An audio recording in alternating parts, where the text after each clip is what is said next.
What if I told you that the empire behind Spider-Man, Iron Man, the Avengers, and Black Panther, the cinematic universe that has generated over $25 billion at the box office, once stood on the edge of total collapse?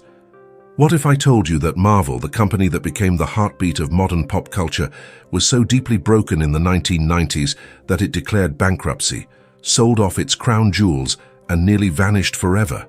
And yet, from those ashes, from desperation, betrayal, and chaos, emerged one of the greatest comeback stories in business history. This is not just the story of superheroes. This is the story of survival, of risky gambles, of visionaries and villains, both on the page and in real life. It is the untold story of how Marvel went from bankruptcy to building a billion-dollar empire.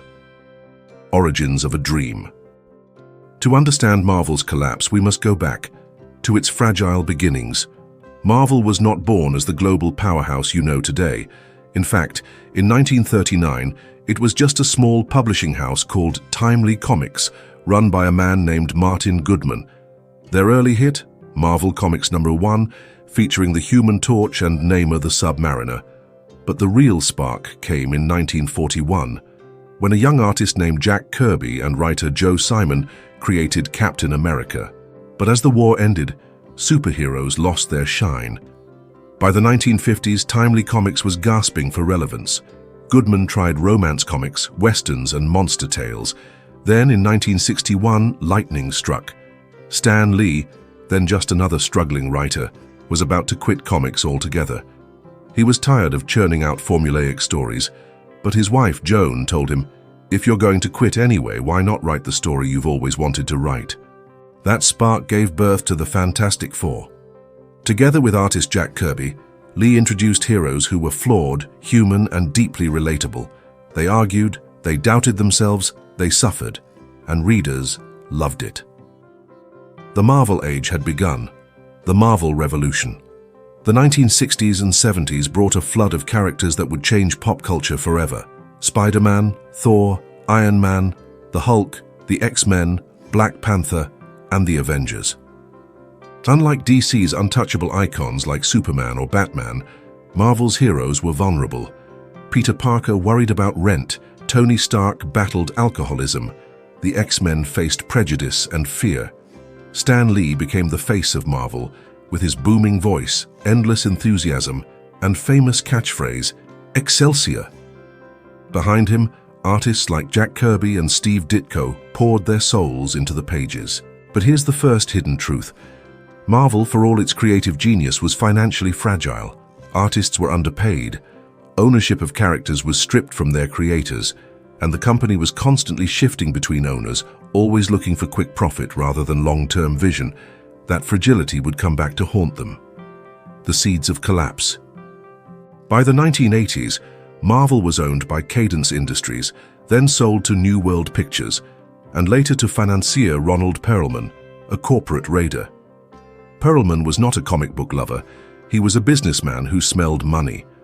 In 1989, he bought Marvel Entertainment for $82.5 million. His plan, simple, expand Marvel into everything: toys, trading cards, video games, and especially movies. At first, Wall Street loved it. Perelman took Marvel public in 1991, hyping its untapped potential. Stock prices soared. He borrowed heavily, using Marvel as collateral, and Marvel's paper empire looked unstoppable. But beneath the surface, cracks were forming. Marvel flooded the market with endless spin-offs, crossovers, and special editions. Collectors were told these comics would be valuable one day. Millions of copies of issues like X-Men #1, 1991, and Spider-Man #1, 1990 were printed. At first, sales boomed, but soon reality hit. When everyone owns a rare comic, it's not rare anymore. By the mid-1990s, the comic book bubble burst. Shops closed, sales plummeted, and Marvel, over-leveraged and drowning in debt, started collapsing. The movie curse. But Marvel had one more desperate hope: Hollywood. The dream of a Marvel movie empire had floated for decades, but the reality? Disaster after disaster. Remember the 1986 Howard the Duck movie, produced by George Lucas himself. It bombed so hard, it became a Hollywood punchline. Then came 1989's The Punisher, with Dolph Lundgren, released straight to video in the US. In the 90s, Marvel licensed its characters to anyone who would pay. Captain America, 1990, was so low budget it was barely released. A Fantastic Four movie was filmed in 1994, only so the rights holder could keep his contract. It was never even released. Marvel's crown jewels, Spider-Man and the X-Men, were tangled in messy legal webs. Studios battled for rights, scripts piled up, but nothing meaningful happened. While DC had blockbuster hits like Batman, 1989, Marvel was stuck with B-movies, broken deals, and wasted potential.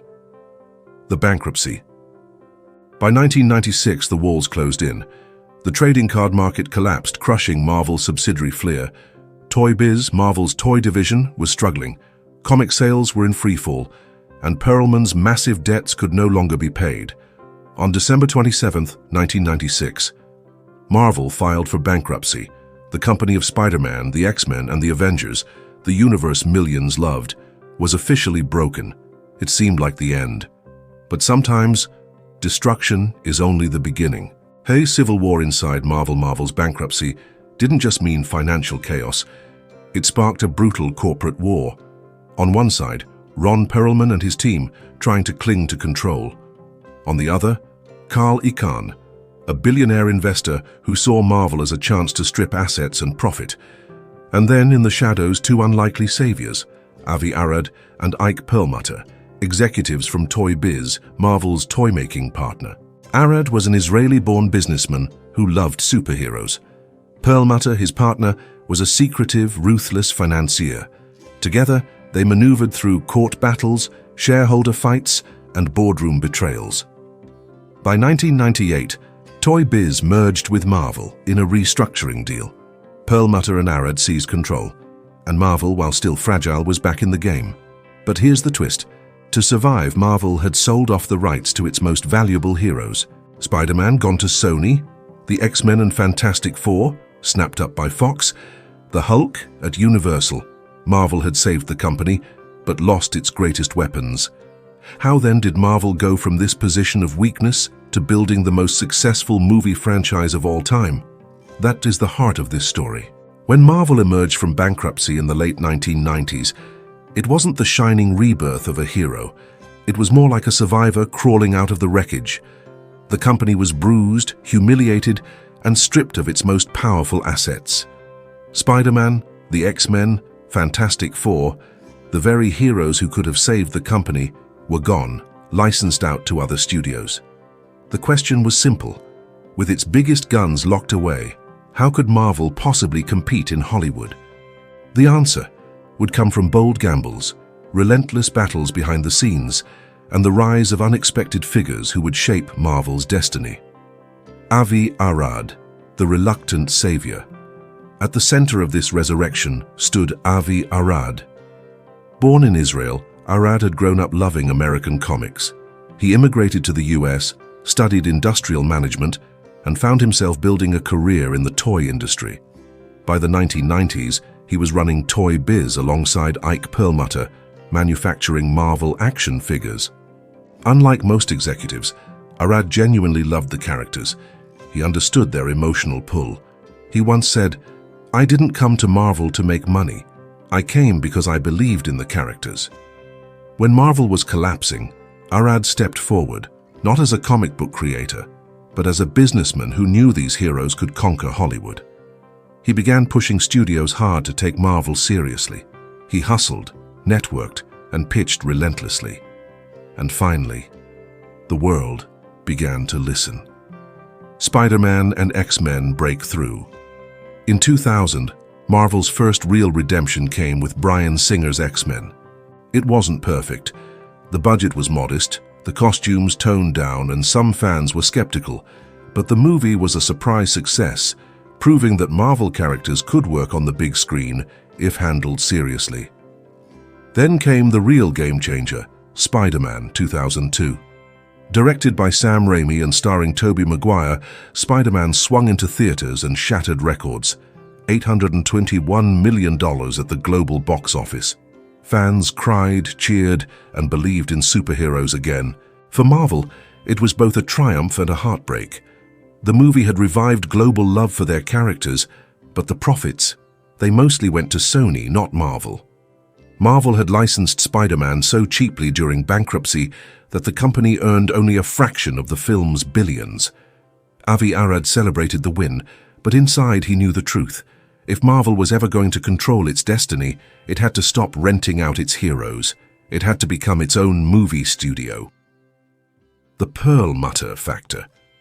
But there was one man standing in the shadows, Ike Perlmutter. Perlmutter was Avi Arad's partner at Toy Biz, a man as mysterious as he was ruthless. Unlike Stan Lee's charisma or Arad's enthusiasm, Perlmutter was secretive, cold, and obsessed with cost-cutting. He rarely spoke publicly, avoided cameras, and reportedly ate the same simple lunch every day to save money. Employees described him as frugal to the extreme, even banning free sodas in the office to cut expenses. But in the boardroom, he was fierce. And as Marvel emerged from bankruptcy, Perlmutter's financial discipline kept the company alive. Together, Arad and Perlmutter laid the groundwork for a bold new era. But their partnership was tense. Arad wanted to dream big, to push Marvel into Hollywood with style. Perlmutter wanted control, savings, and minimal risk. This clash would shape Marvel's future. Kevin Feige enters the scene. While Arad and Perlmutter played corporate chess, another figure quietly entered Marvel's orbit. Kevin Feige. In the late 1990s, Feige was just an assistant working under producer Lauren Schuler Donner on the X-Men film, but he stood out immediately.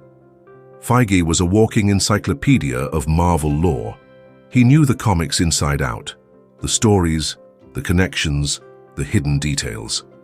When Avi Arad noticed Feige's passion, he brought him onto Marvel's fledgling film division. Feige had a vision. He believed Marvel's strength wasn't in individual characters, it was in the shared universe. Just like in the comics where Spider-Man could swing into a Fantastic Four issue, Feige dreamed of movies that connected, building towards something bigger. But in the early 2000s, that idea sounded insane.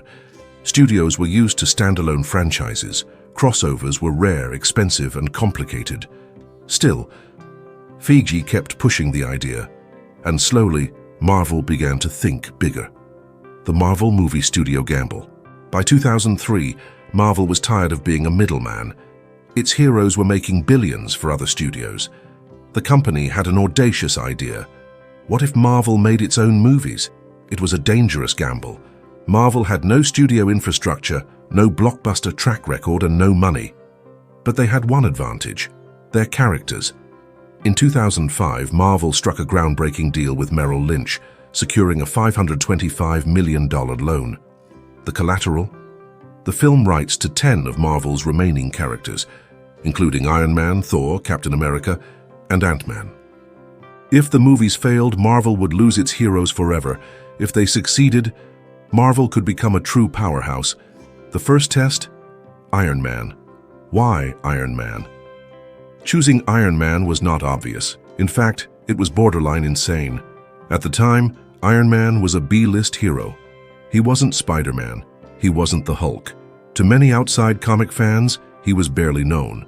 But Marvel didn't have Spider-Man. That was Sony's. They didn't have the X-Men. That was Fox's. They didn't have the Fantastic Four. That was also Fox's. What they had was Iron Man. Kevin Feige believed Iron Man could be the cornerstone of a new universe. He pushed for it relentlessly. Avi Arad supported the idea, though his role at Marvel was beginning to fade. And then came the riskiest decision of all, casting Robert Downey Jr., the wild card. In 2006, Robert Downey Jr. was not the superstar you know today. He was, in Hollywood's eyes, a liability. Once a promising young actor, Downey had spiraled through drug addiction, arrests, and even jail time in the 1990s. Studios refused to insure him. Directors hesitated to cast him. But Jon Favreau, the director of Iron Man, saw something others didn't. He believed Downey's real-life struggles mirrored Tony Stark's demons. A brilliant man, haunted by flaws, seeking redemption. Kevin Feige agreed. They fought to cast him, and against all odds, Robert Downey Jr. became Iron Man. It was the gamble of a lifetime. Iron Man's flight. On May 2, 2008, Iron Man premiered. The stakes were enormous. If it failed, Marvel could collapse all over again. If it succeeded, it would prove the impossible. The film opened with AC/DC's Back in Black, a swaggering Tony Stark, and Robert Downey Jr. owning the role in ways no one expected. Audiences were electrified. Critics praised its humor, heart, and action. By the end of its run, Iron Man had earned $585 million worldwide. Marvel had done it. But then came the moment that changed everything. After the credits rolled, fans saw a shadowy figure step out of the darkness, Nick Fury, played by Samuel L. Jackson. His words were simple but historic. "I'm here to talk to you about the Avengers initiative."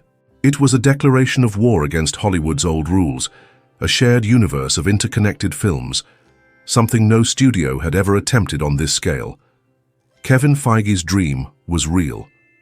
The Feige vision. With Iron Man's success, Kevin Feige emerged as the quiet architect of Marvel's destiny. He wasn't flashy like Avi Arad, he wasn't ruthless like Ike Perlmutter, but he had something far more powerful: vision. Feige believed every Marvel film should feel unique, different genres, different tones, but all connected by one larger narrative.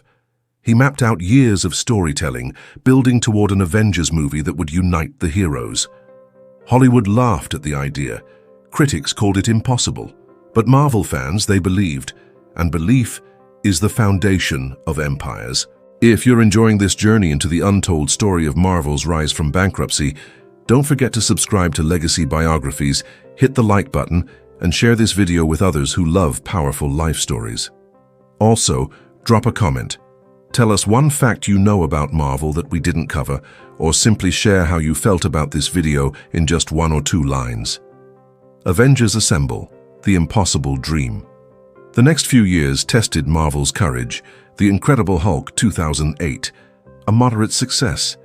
Iron Man 2 2010, a hit, though not as beloved as the first. Thor 2011, audiences were skeptical of Norse gods, but it worked. Captain America, the First Avenger, 2011, an old-fashioned period film that set the stage. Each movie carried its own risks, its own doubts. But Marvel kept threading the needle, teasing connections, planting seeds. And then came 2012, when the Avengers finally hit theaters. Audiences around the world witnessed something unprecedented. Heroes from separate films uniting in one cinematic universe. The result? Over $1.5 billion at the global box office. Cheers, tears, and the undeniable realization Marvel had not just survived bankruptcy, it had rewritten the rules of Hollywood. By 2012, Marvel had done the unthinkable. From the ashes of bankruptcy, from years of humiliation in Hollywood, from the chaos of licensing wars, it had built The Avengers, a film that broke box office records and proved a shared cinematic universe was not just possible, but revolutionary. But as Marvel celebrated, a bigger storm was brewing. Success had saved the company, but it had also attracted the attention of giants. And when giants enter the game, the stakes change forever. Disney enters the arena. In 2009, even before The Avengers hit theaters, another player had already made its move: the Walt Disney Company. Under CEO Bob Iger, Disney was hungry for new franchises.